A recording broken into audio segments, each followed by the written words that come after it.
The new Toyota Mini Land Cruiser is coming, and it just killed the Suzuki Jinny's future.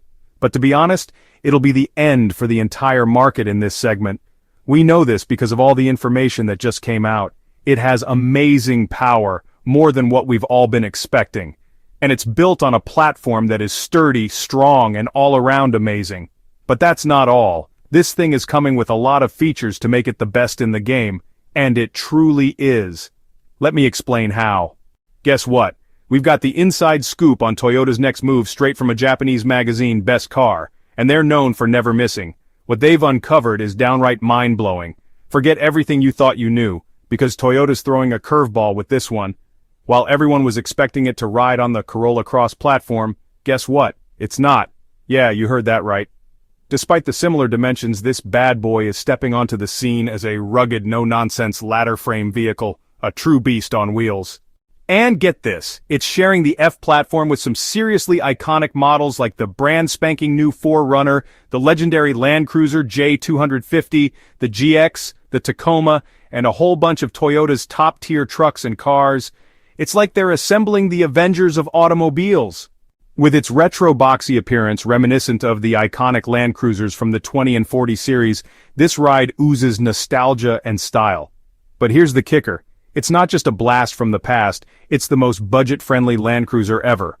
And get this, even though it's roughly the same size as a trusty Corolla, it packs a punch in terms of driving excitement and handling prowess. Knowing what we know now, this will, simply put the Suzuki Jimny out of the market. They didn't say that, but in my opinion, this thing has better design, performance, and overall value. But let us know, what do you think would win? We'll just give you the facts. And another hot take that they've made is on the name of it.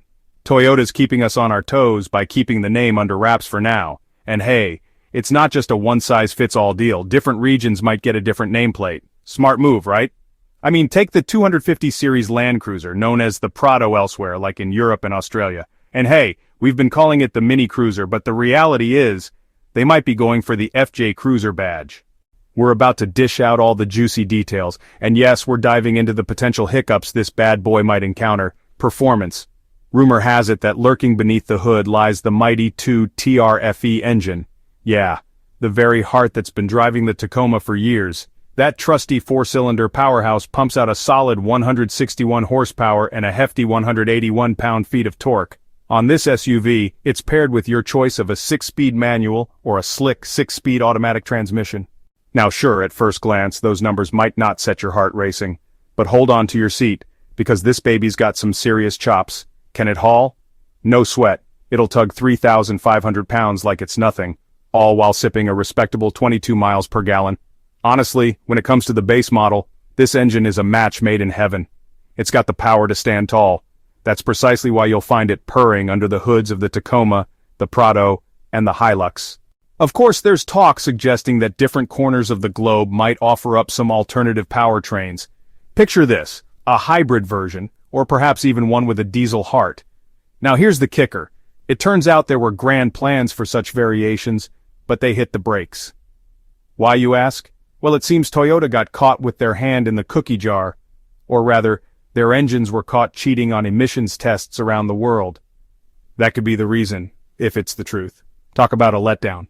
But the biggest scoop is telling us it's only a matter of time before this SUV will be rocking the same hybrid engine as the Tacoma, the iForce Max. Picture this, a 2.4-liter turbocharged 4-cylinder engine teaming up with an electric motor and battery pack, cranking out a mind-blowing 326 horsepower and a whopping 465 pound-feet of torque. And get this, it sips fuel even more efficiently than the TRF, boasting an EPA-estimated 27 miles per gallon in the city and 28 on the highway.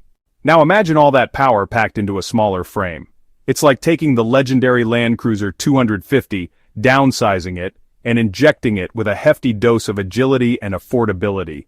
This makes it able to outperform the famous Suzuki Jinny, which delivers just 100 horsepower and 95 pound-feet of torque. It's not even close. Even the base TRF engine outperforms the Jinny. Plus, Toyota is aiming to crown this bad boy king of the off-road realm within its segment. Yeah, you heard that right. They're gunning for it to be the ultimate off-roading machine, and that ambition is going to shine through its design. Design Despite its compact size, this SUV inherits the legendary durability and dependability of its predecessors. Its size places it squarely within the bustling market of compact adventure vehicles. Yeah, to truly make a statement, it must offer something beyond the ordinary, and that's precisely what it delivers. Seriously, what more could you want from a compact SUV? It's got the strength, boasting the same platform design as its bigger sibling, the 250 series Land Cruiser. It's got the off-road chops that have made the Land Cruiser a legend.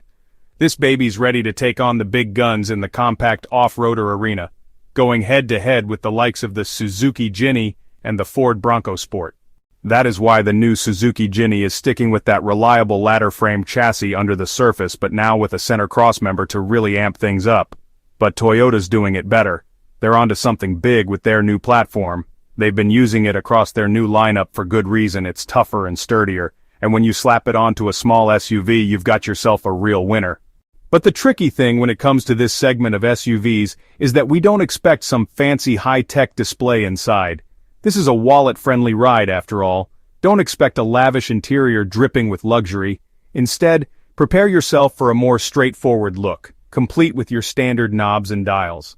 But here's the kicker, we could be seeing a Land Cruiser FJ stripped of its touchscreen. Or at least, that's what the sketches in the magazine suggest. But, hold up a minute, would that really work here in North America? Take the Ginny, for instance. Sure, the central screen might not win any trophies, but at least it has one. It's a bold move, no doubt. Toyota could be aiming to make waves with this back-to-basics approach. Picture this, a modern SUV minus the touchscreen fuss, going for that raw simplicity. Now that is bound to turn heads. But then again, does Toyota even need the extra attention? They've got the whole world on the edge as it is. It could be a way to make it cheaper. I mean, this thing is already punching above its weight. Doing things SUVs at this price tag could only dream of. And they do want to be competitive. When it comes to release dates, you know how it goes. Last fall everyone was saying that it'd definitely come by the end of that year. And guess what? Still waiting. But hey, no need to worry just yet. The big reveal is slated for November when the company spills the beans on their lineup, so mark your calendars, folks. It's expected to hit the streets late in the summer. Now hold on to your seats, because I know what's on everyone's mind. Will this bad boy hit North American soil at the same time? Well, buckle up because it's a bit of a mystery. Toyota's paving the field, aiming to drop their rides on the global stage all at once with different engines for different corners of the world. Now let's talk about the elephant in the room.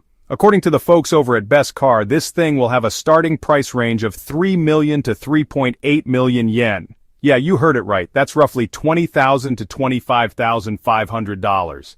Now some skeptics might raise an eyebrow at this, and hey, I don't blame them. We all know how these sneaky dealerships like to tack on the extras, am I right? Just take a gander at what's unfolding with the Maverick. It's like deja vu all over again. Same starting price, same story. So brace yourselves, because we could be looking at a ballpark figure starting at $30,000 and soaring all the way up to $40,000. But to be honest, it's not that bad for the value it delivers, especially compared to its rivals. And that is where the 4Runner starts. It goes from $40,000 to $55,000. And then the bigger and more capable J250 kicks in, and that reaches up to around $70,000. 3 SUV juggernauts, each vying for your attention, priced so darn close you could practically add a few more and go for the other. And here's the kicker. Toyota dropped the price on the 250 series by nearly $20,000. So we would expect them to make the FJ stick to its sticker. Right now, they're all about giving you the most bang for your buck. They have to. They're the newcomers to this segment, and boy do they deliver. That's why Toyota's always hitting the headlines. They've got their finger on the pulse of what folks really want, and they make it happen. At the start of the video, we said we think that this is better than the famous and beloved Suzuki Ginny. Are we right? You tell us. It has a better performing engine, better capability, and a design that is not only practical, but also looks amazing.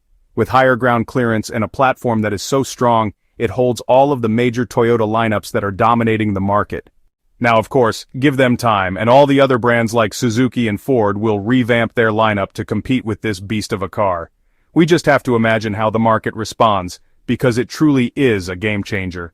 We can safely say that it is the best SUV in Toyota's lineup in the whole market. But what do you think? Let us know in the comments. Thanks for watching, and I'll see you on the next video.